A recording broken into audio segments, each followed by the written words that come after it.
심장이 뛰지 않은데 너는 음악을 들을 때 불안하거든. Hello students, welcome to 1+2 learnings.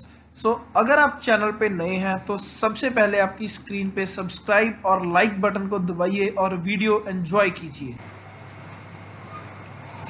Hello students, 1+2 learnings आपके लिए एक और चैप्टर ले आया, इलेक्शंस। तो इलेक्शंस क्या होते हैं, कैसे होते हैं, आपको पूरी डिटेल में जैसा आपकी बुक में है वैसा ही समझाएंगे। लॉकडाउन के कारण आप लोग घर पर तो है ही, तो मेरी भी आपसे यही एडवाइस है कि आप बाहर ज़्यादा मत निकलें, घर पर बैठ के पढ़ाई करें। और आपकी पढ़ाई की सारी रिस्पॉन्सिबिलिटी तो हमने ले ही रखी है, बस आपको हमारा सब्सक्राइब बटन दबाना है ताकि रेगुलर चैप्टर्स आपको मिलते रहे और आप पढ़ाई में भी टॉप कर सकें और घर पर रहकर देश को भी सपोर्ट कर सकें। तो ज़्यादा टाइम ना वेस्ट करते हुए हम शुरू करते हैं हमारा चैप्टर इलेक्शंस। इलेक्शंस क्या होता है? तो जैसे हमें देश को चलाने के लिए, जैसे हमारा स्कूल है, स्कूल को चलाने के लिए प्रिंसिपल और टीचर्स की ज़रूरत होती है।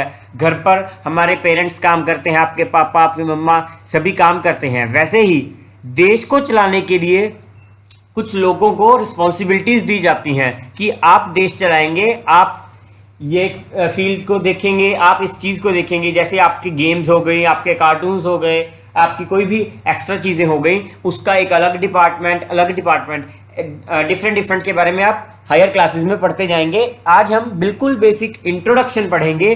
तो इलेक्शंस के थ्रू हम उन लोगों को इलेक्ट करते हैं जो देश को चलाएंगे। मीनिंग ऑफ इलेक्शन, तो सबसे पहले हम मीनिंग ऑफ इलेक्शन देखते हैं।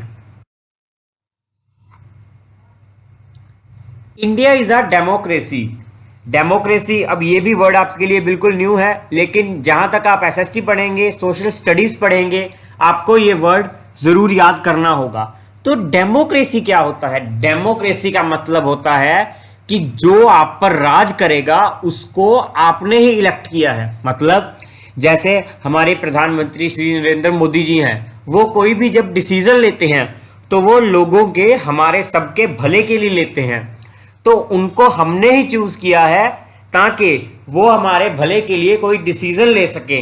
तो जो लोगों को हम चूज करते हैं हमारे ऊपर ही राज करने के लिए, हमारे लिए रूल्स बनाने के लिए, उस टाइप की गवर्नमेंट को बोलते हैं डेमोक्रेसी, या उस टाइप के सिस्टम को बोलते हैं डेमोक्रेसी, उस टाइप के स्ट्रक्चर को बोलते हैं डेमोक्रेसी। कि हम डेमोक्रेसी में जी रहे हैं, जो लोग हम पर रूल कर रहे हैं उनको हमने ही इलेक्ट किया है। तो India is a democracy. It means India has form a government which is chosen by the people. वही लिखा है कि इंडिया ने जो गवर्नमेंट बनाई है वो लोगों द्वारा ही चूज की गई है। But how to we have choose people who will form the government. अब जैसे अगर कहा गया कि हमें कोई भी इलेक्ट करना है, किसी को भी खड़ा करना है या किसी को भी रूल करना है, तो सभी कहेंगे मुझे करना है, मुझे करना है। तो कौन इलेक्ट करेगा, कौन हम पर रूल करेगा, ये कैसे डिसाइड होता है? It is decided through the process of election. ये इलेक्शन से डिसाइड होता है, जिसके बारे में हमारा चैप्टर है, जिसके बारे में हम बात करने वाले हैं।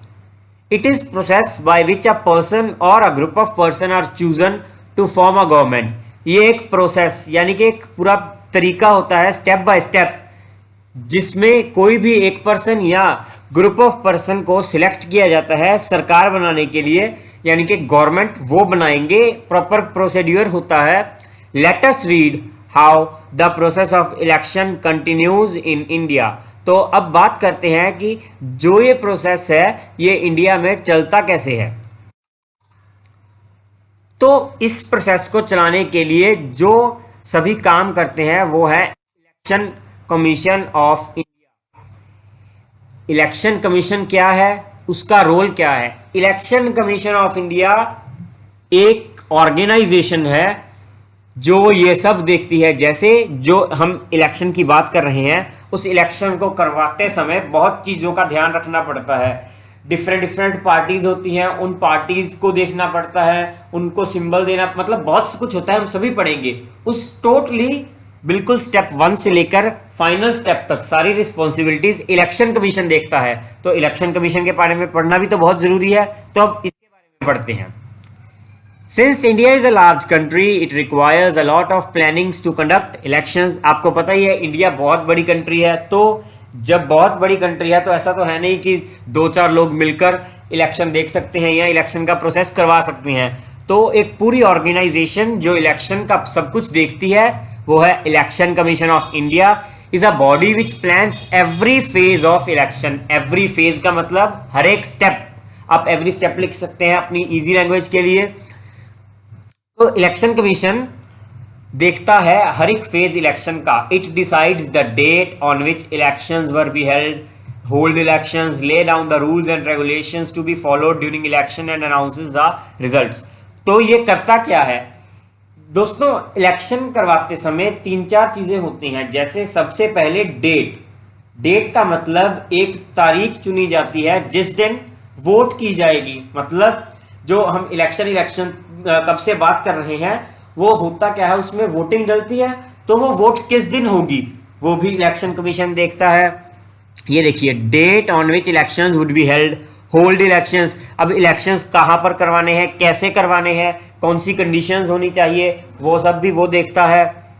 ले down the rules and regulations. अब हर एक चीज में रूल्स और रेगुलेशन, डिसिप्लिन तो होता ही है, तो वो भी ये देखता है। रिजल्ट्स, जैसे आपके स्कूल का रिजल्ट आता है, एग्जाम का रिजल्ट आता है, इलेक्शंस का भी रिजल्ट आता है, वो कौन देगा, आपका तो स्कूल दे देता है, तो इलेक्शंस का ये देता है।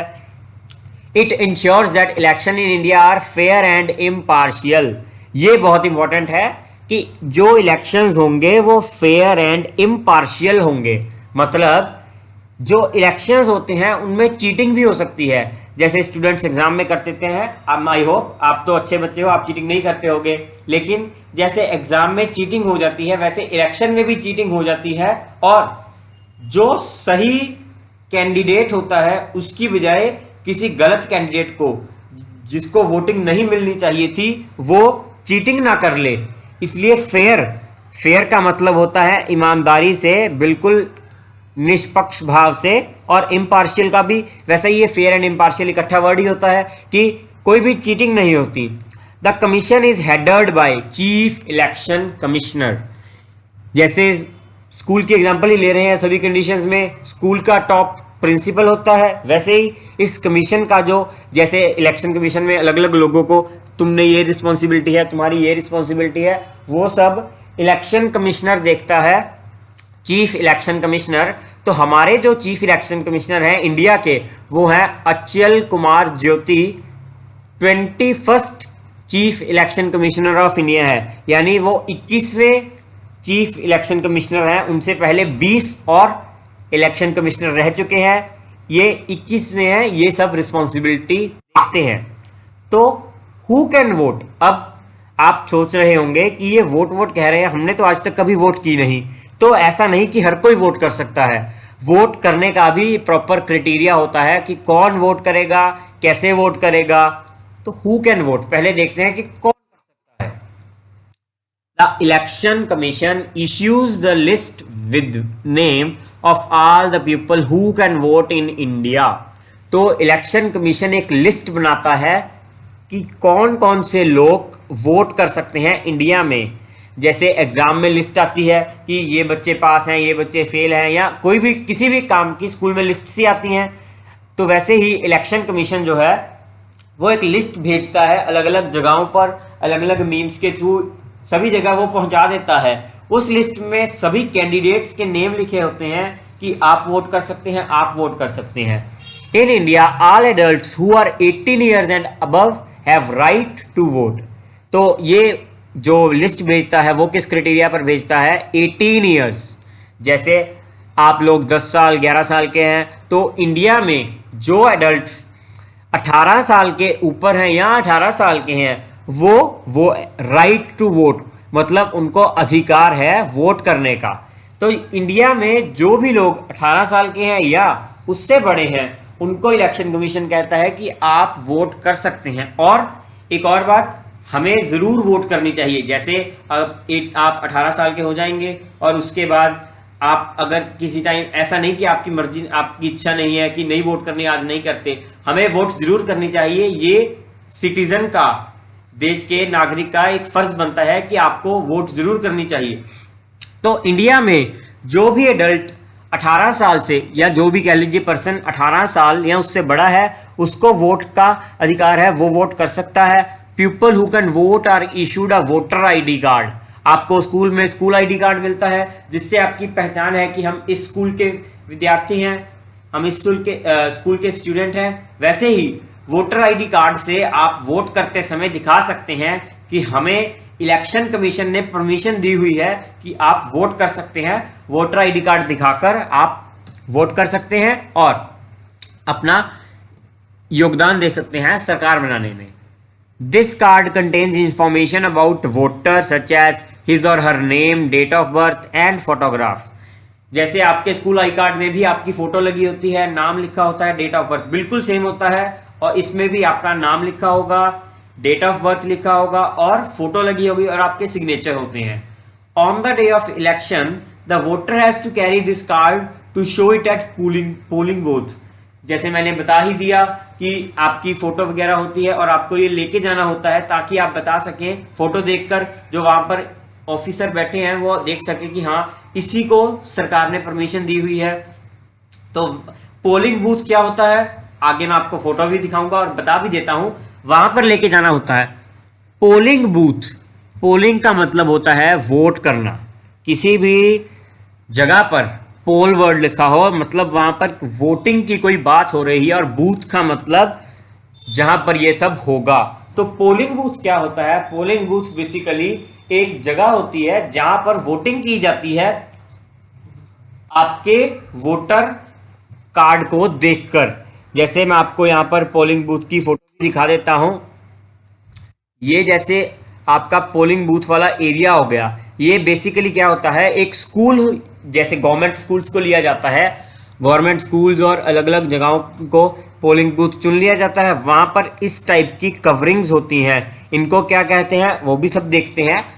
कवरिंग में क्या होता है, ये कवर कर दिया जाता है एरिया, ताकि जब आप वोट करें किसी और को ना पता चले कि आप क्या वोट कर रहे हैं, किसको वोट कर रहे हैं। ये जो आपको मशीन सी दिख रही है, ये मशीन वोटिंग मशीन होती है। ये मशीन इसके अंदर रखी होती है ताकि आप वोट कर सकें। और ये जो है यहाँ पर ठाकुर अमित कुमार का आपको दिख रहा है वोटर कार्ड। ये मैंने बताया जो फोटो लगी होती है, डेट ऑफ बर्थ और ये आपकी सारी डिटेल्स जो है वो लिखी होती हैं। तो हम यहाँ पर थे कि on the day of election the voter has to carry this card to show it at the polling booth where votes are given. जहाँ पर वोट्स दी जाती हैं पोलिंग बूथ पर, उस जगह पर इसको हमें दिखाना होता है। Voting is done by secret ballot. अब सेक्रेट बैलॉट वही जिस पर मैंने आपको दिखाया था, छुपा दिया जाता है ताकि कोई देख ना सके कि आप किसे वोट कर रहे हैं। ये देखिए सेक्रेट बैलेट, ये रहा, ये छुपा दिया गया ना। यहाँ आप यहाँ से आएंगे और बिल्कुल बटन पुश कर देंगे और किसी को नहीं पता चलेगा कि आपने किसको वोट दी है। That is nobody knows who a person has voted for, ताकि किसी को ना पता चले कि जिसने वोट की है उसने किसको वोट की है। At the polling booth voters give their vote by pressing the button at electronic voting machine और ईवीएम। जो मशीन होती है मैंने आपको दिखाई थी जहां पर बटन दबाने से वोट पड़ती है। सुबह से या स्टार्टिंग से हम बता रहे हैं कि वोट करनी है, वोट करनी है। तो वो होती कहते हैं कैसे है, इलेक्ट्रॉनिक वोटिंग मशीन ईवीएम की मदद से। एक मशीन होती है, फोटो दिखा देता हूं दोबारा से। उस मशीन में आपको बटन दबाना होता है। जैसे ये आपकी मशीन, ये यहाँ पर मान लीजिए पार्टी लिखी है कोई भी, ये दूसरी पार्टी, आपको पहली पार्टी पसंद है तो आपने ये बटन दबा दिया तो यहाँ पर ये रेड लाइट्स ऑन हो जाती हैं और जो बाहर ऑफिसर बैठे होते हैं उन्हें ये पता चल जाता है कि आपने वोट कर दी। किसको वोट की ये नहीं पता चलता, बस सिंपली आपने वोट कर दी है ये उनको पता चल जाता है। इसको कहते हैं इलेक्ट्रॉनिक वोटिंग मशीन और EVM. This machine shows the name of people contesting elections and symbol of political parties.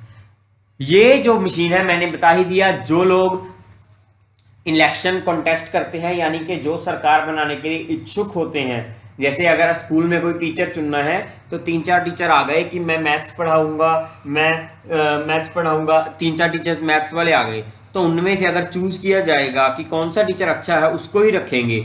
वैसे ही इलेक्शंस के टाइम भी 3-4 कैंडिडेट्स होते हैं या बहुत ज़्यादा कैंडिडेट्स होते हैं, उनमें से चूज किया जाता है कि कौन से कैंडिडेट को आपने वोट देनी है।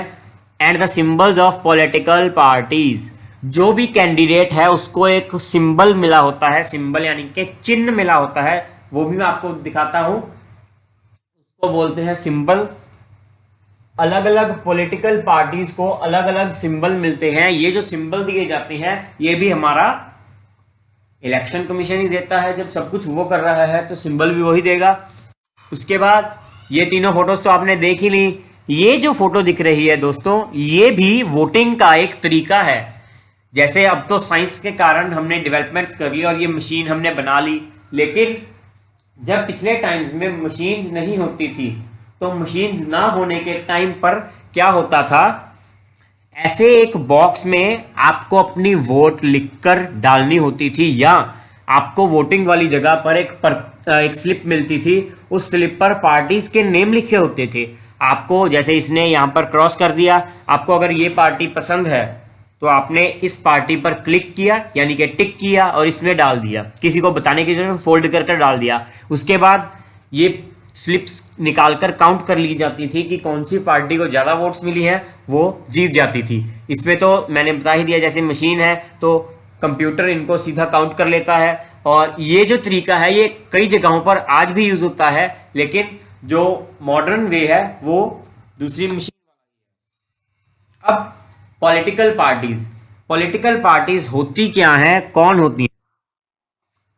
A political party includes a group of people who have same idea of ruling a country। मतलब पॉलिटिकल पार्टी क्या होता है, 2-3 ग्रुप होते हैं। जैसे ये मैंने अलग अलग पॉलिटिकल पार्टीज के सिंबल बताए हैं।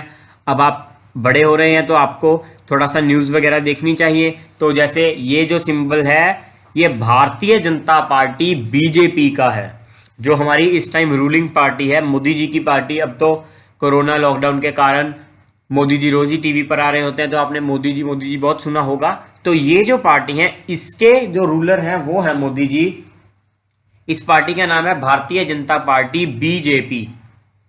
और जो सेकंड ये हाथ दिख रहा है ये है इंडियन नेशनल कांग्रेस। ये भी एक पार्टी है, ये जो मोदी जी से पहले 2013 तक ये पार्टी रूल करती थी, इंडियन नेशनल कांग्रेस। और आम आदमी पार्टी, अगर आप दिल्ली से हैं तो आपको पता ही होगा, दिल्ली सरकार आम आदमी पार्टी चलाती है, वो बहुत अच्छा काम कर रही है। और अ political party includes a group of people who have same idea of ruling a country. तो पॉलिटिकल पार्टीज क्या होती हैं, जैसे ये 3 पॉलिटिकल पार्टीज हैं तो इनका सेम आइडिया है। ये बेसिकली करती क्या है, हम सिटीजन्स को, जनता को बताती हैं कि हम आपके लिए ये करेंगे, आपको ऐसे सुविधाएं देंगे, ये सब करेंगे। वो जब सब हमें बताती हैं तो हम देखते हैं कि कौन सी पार्टी हमारे लिए सबसे ज्यादा फायदेमंद है, किस पार्टी से हमें ज्यादा फायदा होगा, हमारे लिए अच्छी है, तो हम उसे वोट करते हैं। Parties include a group of people who have same idea of ruling a country. उनका सेम आइडिया होता है रूल करने का, कंट्री को राज करने का। A political party will always have a symbol. हर एक पार्टी का सिंबल होता है, मैंने बता ही दिया, ये बीजेपी का, ये इंडियन नेशनल कांग्रेस का एंड ये आम आदमी पार्टी का, आपका। In India there are many political parties like Bharatiya Janata party, Indian National Congress and etcetera. India is a large country, thus divided into small areas called constituencies। अब एक और आपके क्वेश्चन, जो बच्चे ध्यान से सुन रहे हैं उनके दिमाग में जरूर क्वेश्चन आया होगा कि यार जैसे इतने बड़े देश में वोटिंग करनी है तो कैसे पता चलेगा कि जैसे एक मशीन कितनी जगह पर लगेगी, ये सब कैसे डिसाइड होगा। तो क्या होता है, बड़ी कंट्री होने के कारण इंडिया को कंस्टिट्यूएंसीज में डिवाइड कर दिया जाता है। जैसे स्कूल में 5-6 क्लासेस का एक कॉरिडोर होता है तो उनको डिवाइड कर दिया गया, एक कॉरिडोर, दूसरा कॉरिडोर, है ना। वैसे ही देश को कंस्टिट्यूएंसीज में डिवाइड किया जाता है। जैसे हमारा पंजाब है तो पंजाब को जैसे एक कंस्टिट्यूएंसी कह दिया गया, या पंजाब में 2 कंस्टिट्यूएंसीज बना दी गई, 3 कंस्टिट्यूएंसीज बना दी गई। पंजाब के साथ कंस्टिट्यूएंसीज कैसे मर्जी बनाई जा सकती हैं, 2 स्टेट्स के बीच में, एक स्टेट में, जैसे मर्जी वो इलेक्शन कमीशन देखता है और जैसे उसको सूट लगता है कि ऐसे बढ़िया रहेगा। तो कंस्टिट्यूएंसीज में डिवाइड कर दिया जाता है और एक कंस्टिट्यूएंसी में जैसे सुविधाएं दे दी जाती हैं कि एक मशीन चली जाएगी या इतनी मशीन्स चली जाएंगी। कंस्टिट्यूएंसी को आगे एरियाज में डिवाइड कर दिया जाता है कि इस एरिया में ऐसे वोटिंग होगी, दूसरे एरिया में ऐसे वोटिंग होगी, etcetera etcetera. Each constituency can elect 1 leader. हर एक कंस्टिट्यूएंसी एक लीडर इलेक्ट करती है, मतलब हर एक कंस्टिट्यूएंसी का एक लीडर होगा जो लीडर उस कंस्टिट्यूएंसी को हेड करेगा और कंस्टिट्यूएंसी में जो भी सारी रिस्पॉन्सिबिलिटीज होंगी उनको ध्यान में रखेगा कि यहाँ पर वोटिंग मशीन आएगी, ये सब होगा जैसे मैंने बताया। Political parties choose member for each constituency to elect for elections. ये जो कंस्टिट्यूएंसी का मेंबर है ये भी पॉलिटिकल पार्टीज चूज करती हैं। जैसे अलग अलग पॉलिटिकल पार्टीज थी तो एक पार्टी ने कह दिया कि इस कंस्टिट्यूएंसी को हमारा जो कैंडिडेट है वो देख लेगा, दूसरी पार्टी को कोई और कैंडिडेट देख लेगा। तो political parties choose member for each constituency to contest elections. I hope आपको ये बिल्कुल क्लियर हो गया होगा। अगर नहीं क्लियर हुआ तो चिंता की कोई बात नहीं, वीडियो को आप नीचे देखें, कमेंट्स की एक जगह दिख रही होगी, कमेंट करें। कमेंट में क्या लिखना है, जो आपको समझ नहीं आया, हिंदी, पंजाबी, इंग्लिश, जो लैंग्वेज आपको आती है आप उसमें लिख दीजिए कि सर ये पार्ट, ये चीज़ समझ नहीं आई, मैं आपको उसका एक अलग वीडियो बनाकर पोस्ट कर दूंगा। लेकिन उस वीडियो को बारे में जानने के लिए सब्सक्राइब बटन जरूर दबाएं। The election dates are announced by election commission. अब इलेक्शन की जो डेट्स हैं वो इलेक्शन कमीशन डिसाइड करता है कि इलेक्शन किस दिन होंगे, वो इलेक्शन कमीशन बता देता है। After the dates announced, after this parties make a list of tasks which they do if they win the election। क्या होता है, इलेक्शन डेट्स आर अनाउंस्ड। जो हमने कहा कि इलेक्शन कमीशन है उसने डेट्स अनाउंस कर दी कि इस दिन को हमने वोटिंग का दिन रखा है। तो क्या होता है, पार्टीज जो होती हैं वो लिस्ट बनाने लग जाती हैं। जैसे मैंने कहा कि अलग अलग पार्टीज अलग अलग काम करेंगी आपके लिए, तो वो लिस्ट बनाने लग जाती हैं कि अगर हम जीते तो हम देश के लिए ये करेंगे, देश के लिए ये करेंगे। Parties make a list of task which they do if they win the election. This list is called manifesto. इस लिस्ट को मैनिफेस्टो कहा जाता है।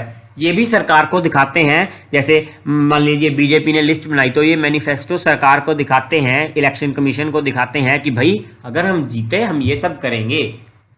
People who contest elections conduct campaigns.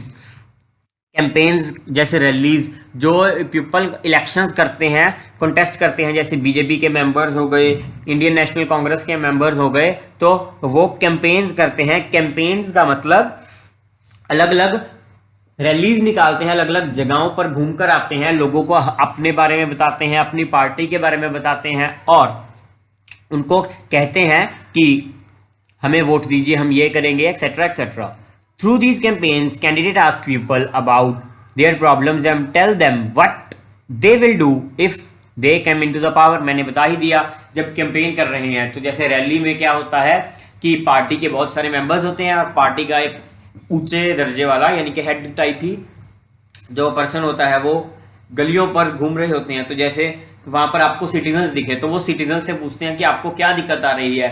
जैसे कोई कहता है गरीबी की, कोई इलेक्ट्रिसिटी की, कोई वाटर सप्लाई की, ड्रेनेज सिस्टम, बहुत सारी प्रॉब्लम्स हो जाती हैं। तो जो पार्टीज हैं वो उनको विश्वास दिलाती हैं कि अगर आपने हमें वोट दी, हम जीत गए, तो पक्का आपकी प्रॉब्लम्स को सोल्यूशन दिया जाएगा, आपको सोल्यूट किया जाएगा। The candidates who got maximum votes becomes winner. Majority always wins, आपको पता ही है, जिसको सबसे ज्यादा वोट्स मिली वो जीत गया, जिनको सबसे ज्यादा लोगों ने पसंद किया उनको वोट्स दी एंड वो जीत गया। The party which win the election in maximum constituencies become winner. अब एक कंस्टिट्यूएंसी में मान लीजिए आपको आम आदमी पार्टी को सबसे ज्यादा वोट्स मिली, वो उस कंस्टिट्यूएंसी में विनर हो गई। जैसे इंडिया में मान लीजिए 100 कंस्टिट्यूएंसीज हैं, तो 100 कंस्टिट्यूएंसीज में अगर कोई पार्टी, मान लीजिए जो आम आदमी पार्टी है वो 10 कंस्टिट्यूएंसीज में विनर हो गई, यानी कि 10 कंस्टिट्यूएंसीज में उसे सबसे ज्यादा वोट्स मिली, तो वो विनर 10 में हो गई। लेकिन जो बीजेपी है वो 60 कंस्टिट्यूएंसीज में विनर हो गई, उसको उस 60 कंस्टिट्यूएंसीज में जीत मिली, और इंडियन नेशनल कांग्रेस को 30 कंस्टिट्यूएंसीज में मिली। तो सबसे ज्यादा कंस्टिट्यूएंसीज में विनर तो बीजेपी ही निकली है, तो बीजेपी हमारी जो पार्टी है वो विनर होगी, वो रूल करेगी एंड फॉर्म्स द गवर्नमेंट, और सरकार को बनाएंगे। In India elections are held after every 5 years। India में इलेक्शंस हर 5 साल बाद किए जाते हैं, यानी कि एक पार्टी बन गई, वो 5 साल राज करेगी, उसके बाद दूसरी पार्टी जो है वो अगले 5 साल के बाद चुनी जाएगी, दूसरी पार्टी अगले 5 साल के बाद दोबारा से ये सब प्रोसीड्योर होगा, इलेक्शंस, मैनिफेस्टो, कैंपेन्स, सारा मैंने बता दिया। अब हम हमारे लास्ट टॉपिक की तरफ बढ़ रहे हैं, जो है इंपॉर्टेंस ऑफ वोटिंग। हमारी जिंदगी में या हमारी लाइफ में वोटिंग जरूरी क्यों है? By giving right to vote to every adult leader, make sure that everyone can take part in government formation process. जैसा मैंने बताया था कि सरकार बनाने के टाइम हम ही वोट करते हैं और हमारे द्वारा ही सरकार चुनी जाती है, तो वो हमारे लिए ही काम कर रही है और उसको हमने ही बनाया है। इसका मतलब आपके द्वारा ही बनाई गई सरकार और आपके लिए ही वो काम कर रही है। तो वोट का अधिकार देने पर, राइट देने पर, every adult leader make sure that everyone can take part in government formation process, कि हर एक जो जना है, हर एक सिटीजन है, हर एक इंडिविजुअल है, वो हिस्सा ले सकता है सरकार बनाने की प्रोसेस में। Since government is formed by people, it becomes responsible to people. जैसे मैंने बताया, गवर्नमेंट अगर लोगों द्वारा बनाई गई है तो वो रिस्पॉन्सिबल टू पीपल है। रिस्पॉन्सिबल टू पीपल का मतलब उन्हें लोगों के लिए काम भी करना पड़ेगा, और अगर लोगों को उनसे कुछ पसंद नहीं है तो लोग उनसे पूछ भी सकते हैं। राइट टू इंफॉर्मेशन एक्ट के प्रोसीज से आपको उसके बारे में सोचने की जरूरत नहीं, ये मैंने वैसे ही बता दिया। लेकिन आपने सरकार बनाई है तो आप सरकार से कुछ भी पूछ सकते हैं और सरकार आपके लिए ही काम कर रही है। If elected leader does not fulfil people's demand, he she may not win the election and any other leader may win. जैसे मैंने बताया कि अगर आपको उनके कैंपेन अच्छे ही नहीं लगे, जो उन्होंने आपको समझाया आपको अच्छा ही नहीं लगा, तो आप उनकी बजाय किसी और लीडर को देख लेंगे और वो दूसरा लीडर जो है वो इलेक्शन जीत जाएगा। We must vote whenever election are held. हमें वोट जरूर करनी चाहिए जब भी इलेक्शन होंगे।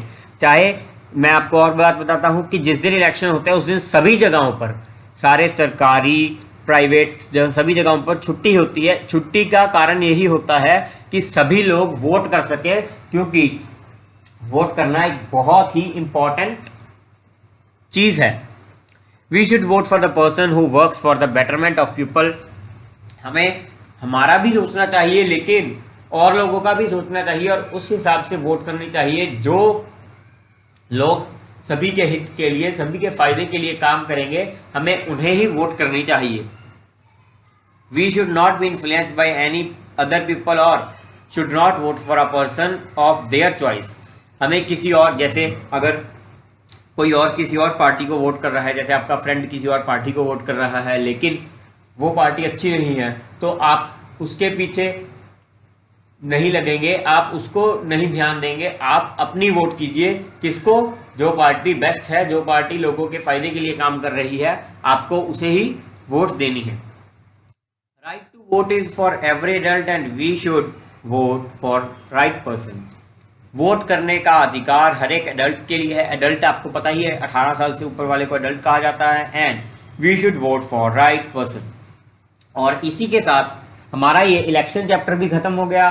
तो आप देख ही सकते हैं कि आपने 20-30 मिनट में एक और चैप्टर रिवाइज कर लिया।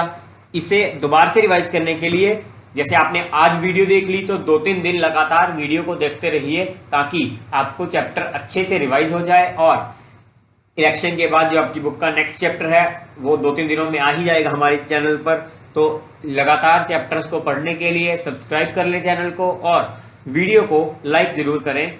थैंक्स।